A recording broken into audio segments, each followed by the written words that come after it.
Hey guys, welcome back to Carson Me. Today we're going to be doing Week 10 Power Rankings Part 1. So this is going to be from 16 to, wait, no, sorry, not. This is going to be from 32 to 17. This is going to be the bottom 16. Sorry for the confusion there. If you're looking for the top 16, then that'll be in Part 2, which you should see on my channel or the link popping up in the top. So you can watch this full video and then watch that one. You can just watch that one. You can just watch this one. Do whatever you want. Just know that it is available to you to watch however you please. Now let's go ahead and get started. We've got the bottom 8 here, and let's go. So 32nd, as always, are the Jets. Almost, I mean, you'll see whenever I get to 31, but they were almost not in last this week, which is, a surprise. They played actually pretty well against the Texans, despite the fact that not against the Texans, I was thinking of the Jaguars. They actually played really well against the Patriots, and that really good defense. Joe Flacco looked like how he did in Baltimore. He looked like a pretty solid quarterback. Now, he definitely didn't look like he did in his prime, but he looked like a pretty good, formidable quarterback that deserves to start. However, their defense led up towards the end of the game. They started just letting Cam Newton do whatever the heck he wanted with the ball. Their defense let down. Also, their offense didn't play very well in the second half. They kind of collapsed in the second half and showed why they're 0-9. So they stay in 32nd, but their passing game definitely, Joe Flacco went out there and he really impressed me. So they were almost in 31st because, come on, the Jaguars, they lost again, and Gardner Minshew is injured, so Jake Luton went in. And the only reason they're not in 32nd is because, kind of like the Jaguars, their backup quarterback is kind of like the Jets. Sorry, I get these two teams mixed up sometimes. Jake Luton went in there, their backup quarterback. I'm pretty sure he's a rookie, and he went in there, and he played really well. He almost got them a win against the Texans. And while, yes, the Texans aren't good in the slightest, they are definitely way better than I think the Jaguars were. They almost came back. They missed a 2-point conversion at the end that would have tied up the game. And I really think the Jaguars, they showed a lot of stuff. I think if Jake Luton had gone out there and played terribly, they would have easily gone into 32nd, at least until Gardner Minshew got back on the field. But right now, Jake Luton went out there, he looked pretty well. I'm pretty sure the touchdown that they scored, because I think they were down 19-27. The touchdown they got that at the end, I think Jake Luton actually ran that in. So a pretty good showing by the Jaguars, but they still lost to one of the worst, not worst, but one of the badder teams in this league. But they did keep it close, so they're not in dead last. All right, now can we go to 30? I'm scared to click because I feel like I can go to 9. Come on, computer. There. What? Oh, crap. Whatever. Let's talk about the Giants first. The Giants, they got the win against Washington. Looked pretty well. Their defense, on the other hand, didn't play well. Their offense underperformed. Their defense got them 5 turnovers, and they only managed to score 23 points and win by 3 points. And their defense, they didn't even do too well. Once Alex Smith got out on the field, especially in the second half, they kind of just laid down and died. They almost allowed Washington to come back, and then in the last 2 minutes, they decided to get 2 interceptions. The Cowboys looked actually formidable, against the Steelers, but for them to do that, the Steelers played horrendously. The Steelers are definitely still really good, and we'll talk to that probably in part 2. I doubt they would fall to 17, but we'll see. For all I know, I'm just completely forgetting the fact that I put them at 19th. Who knows? But the Cowboys, they are dead last in the NFC East, and for good reason. They are playing terribly. However, they kept it within 5 against the Steelers, and again, that had a lot to do with the fact the Steelers heavily underperformed and had next to nothing to do with them playing better. All right. Also, I'm trying to check because I want to know if Garrett Gilbert is still going to be their quarterback. Yep, Garrett Gilbert is going to start next week, so look forward to them being 2-8 soon. Next up, we have why is it always taking so long? There we go. The Houston Texans. They dropped down 1 because I really thought this would be a chance for them to go out there and show, hey, we are an okay team. Let's kick the Jaguars' butt and show that, yes, we can beat the worst teams. And they managed to go out there and they won 27-25 like I was talking about earlier with the Jaguars. But again, they underperformed. They almost let the Jaguars come back. And if they had let the Jaguars beat them, that would have been humiliating. But the Texans, they're 2-6. Their offense is, I mean, their team has just kind of imploded upon itself this season. The great team they were last year has been completely demolished by the terrible offense off season that they put up in 2020. I forgot what I was going to say there. Next up, 27th, we have, as soon as it flips over, we have the Denver Broncos. They lost to the Falcons. They almost managed to come back. I think they scored like 21 points in the fourth quarter. They almost made the Falcons choke what was it? I think it was like a 24-point lead. I don't know. They had a pretty big lead. But the Broncos, nope, they lost. They did show up. They did look okay. They have looked pretty. They looked pretty good in these past couple of games. So they are slowly but surely, like one spot at a time. They are edging their way up through my power. I think at one point they were in 30, and in these past couple of weeks they have moved their way up to 27. And if they get a big win, they'll probably bump up maybe to the not red zone, the orange zone or whatever. Don't know what to call these little areas yet. But the Broncos right now, they move up one, but still they didn't play too well in the first three quarters. Only scored 6 points. They got beat 34-27 by the Falcons. Next up, at 26, we have the Bengals. Cincinnati Bengals. Did they play this week? I do not think that the Bengals played this week. I can actually check, but I'm not going to. I'm just going to assume they had a bye, and I'm just going to say, I can't really change anything. They had a bye week, and they dropped down 4, and that had 100% to do with all the teams moving around them. Okay, they didn't change. Nothing changed at all. Now I'm going to go ahead and check. Yep, they had a bye week, so I'm not insane. They dropped down 4, had nothing to do with them, had everything to do with teams moving around them. They fell from 22nd to 26th, but as soon as they get on the field, and I don't know. It has everything to do with teams moving around them. Next up, we have the Philadelphia Eagles just inside the red zone. The red zone. I should call it the red zone.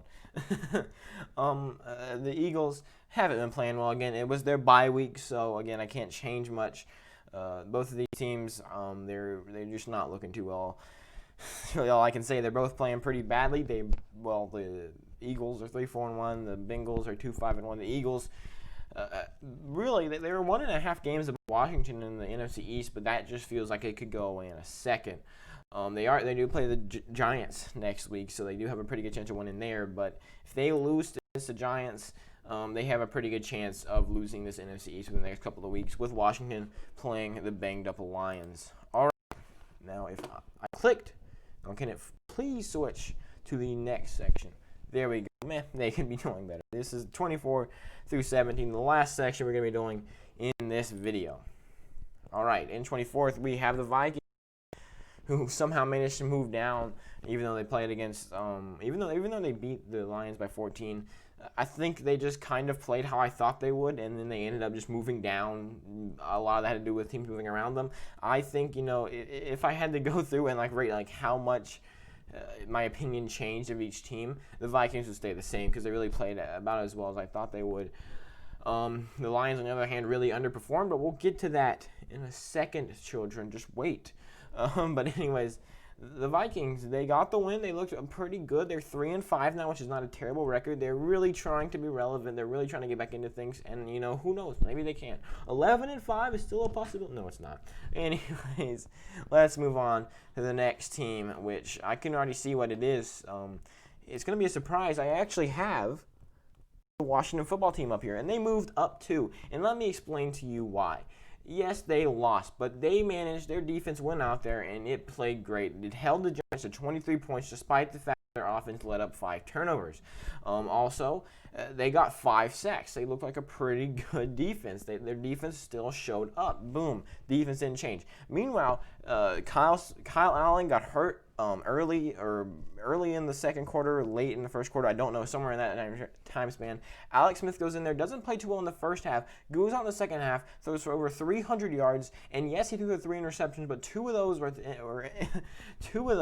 were inside of 2 minutes. And again, I'm just gonna say that it was rust, and I'm hoping that, again, if Alex Smith had actually took them and made them come back and had only thrown the 1 interception that he threw towards the end of the second half, then yes, the Washington football team would probably be inside the top 20. But the fact that he threw interceptions definitely holds them back. But he looked kind of like his old self.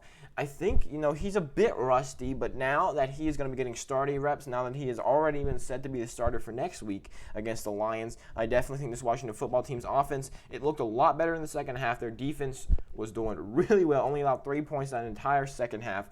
So I really think that this Washington football team, if their offense can if Alex Smith plays like he did a few years back, which it's looking like is a very, very, very real possibility, because you look at how well he played against the Rams just a few weeks ago, and then how he played this week, he played, I think, for just a bit less time in the Rams game, and he only threw for 37 yards. And you look at this game, and he threw for like 10 more minutes, and he got 270 more yards, over 300 yards. So I think that, a week of being known that he's going to be the starter. And also, this was coming, this is not knowing, he didn't have time to prepare, he was thrown in there. So yes, I definitely think that Washington, we'll see what happens this next week, because yes, he did throw 3 interceptions, and yes, Antonio Gibson did fumble a couple times. Well, he fumbled once. I do think that they deserve to be at 23rd. Because, again, we don't know how well Alex Smith is going to play.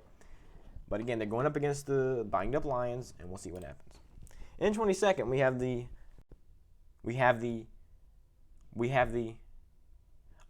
Patriots, the New England Patriots. They managed to get the win against the Jets, but they did it very ugly. They only won by 3 against the worst team in the league. Their defense really didn't play as well as I think they can.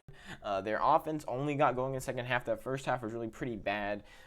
And now, I'm gonna assume all these players are gonna start, but is questionable for this upcoming game. Damian Harris is questionable. N'Keal Harry is questionable. So yeah, the Patriots, they are at 22nd. They dropped down 1. They did get the win, so that bumps up their record, but I don't think they played well at all in this game.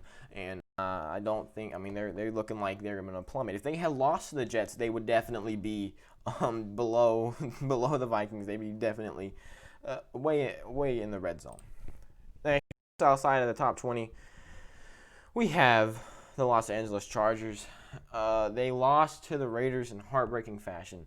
It was just so sad. They were down 31-26, 1 second left. They throw what looks to be a touchdown. They actually, I'm pretty sure Fox or whatever channel it was, actually put the score up. They said it was 32-31. I think they may have put final on there. And then the officials went back.